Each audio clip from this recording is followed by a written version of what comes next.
మా ఉపేంద్ర ఉపేంద్ర కనపడకుండా పోయాడంట, చాలా సంవత్సరాలైంది.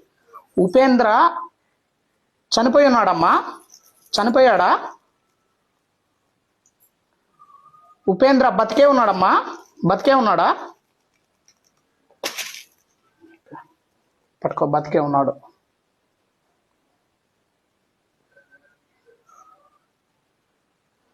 ఎక్కడైనా పని చేసుకుంటా ఉన్నాడమ్మా ఉపేంద్ర?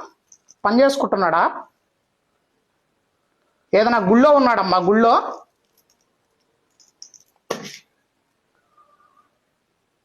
ఉపేంద్ర విజయవాడ. ఆ అబ్బాయి బతికే ఉన్నాడు. ఉపేంద్ర ఎక్కడో గుళ్ళో ఉన్నాడంట. గుళ్ళో ఎతకండి మీరు. గుళ్ళో ఎతికితే మీకు తెలుస్తుంది. ఉపేంద్ర బతికే ఉన్నాడు, ఏమి ఇబ్బంది పడద్దు. మీరు గుళ్ళో ఎతకండి. చనిపోలేదు, బతికే ఉన్నాడు అబ్బాయి. ఎతకండి, గుడిలో ఎతకండి ఉపేంద్ర అని.